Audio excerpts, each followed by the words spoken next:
Streaming on clickorlando.com and broadcasting live. You're watching News 6 at noon. This is News 6 at noon. We now want to get you to a special report with CBS News.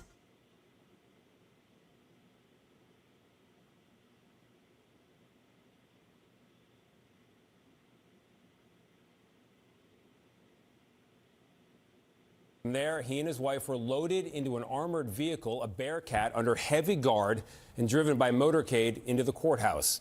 Less than 72 hours before that, the authoritarian leader and his wife Celia were at home in bed before being captured in a surprise U.S. military operation early Saturday morning. They are now facing narco, terrorism, and drug charges, among others, and will enter a plea any moment now, which is why we are on the air. If convicted, they could face decades in prison. CBS News chief correspondent Matt Gutman is joining us now. He is live outside of the courtroom.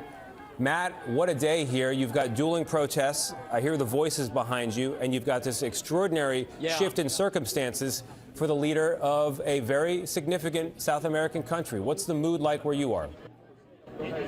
And one of the nations with the largest proven oil reserves in the world. Right behind us, and you did hear those chants, there are basically two opposing demonstrations happening here. One on my right is Venezuelans who support his detention and arraignment today, who believe that he should have been taken out of the country and deposed. On the other side, people who oppose U.S. intervention, and what you heard is those two sides kind of clashing. Now, just a second before we came on the air, NYPD moved in, sort of separating the two sides. I think to some degree that also encapsulates what's happening in the country.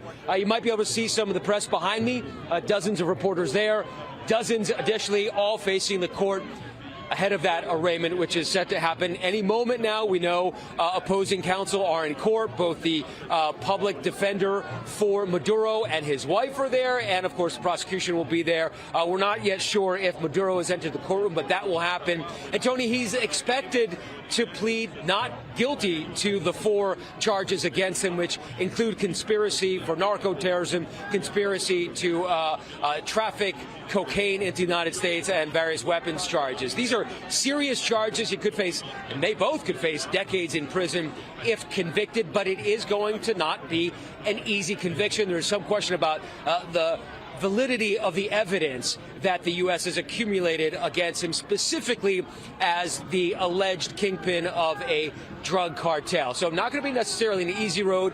There is consensus, however, about the fact that almost every legal analyst that we have spoken to believe that he can get a fair trial here in the United States, Tony.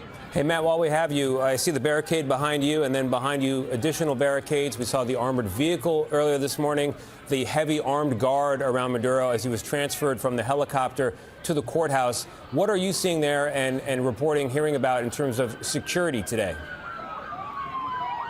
You can hear some of that security passing by us right now. Obviously, massive amounts of security right outside the courthouse here. And I think you probably saw that video, and people have been watching it all weekend long, of Maduro being flown in on a Department of Justice jet from somewhere in the Caribbean, of Maduro then choppered to Brooklyn or to New York to the DEA headquarters, shuffled in wearing that tracksuit and slides, and then very cordially greeting the DEA officials who might have had a hand in detaining him, saying Happy New Year and good night. And then, of course, this morning being flown from Brooklyn to Manhattan in that helicopter and taken off with all that security around him, then driven here in a Bearcat, one of those armored vehicles. So tremendous security and obviously an enormous amount of interest in this case, Tony. All right, Matt, thank you very much. Criminal defense attorney Caroline Polisi is with me now. Caroline, thank you very much for being here. We just got word from inside the courtroom. We want to let our viewers know that Maduro and his wife have entered the room. This is courtroom 26A.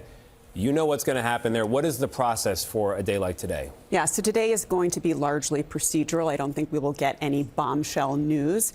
The one thing I was looking for today, which we just realized, is that he has retained a private attorney. Previously, he had a court-appointed attorney. It looks like he's retained a pretty well-known high-profile criminal defense attorney. He actually represented Julian Assange in his New York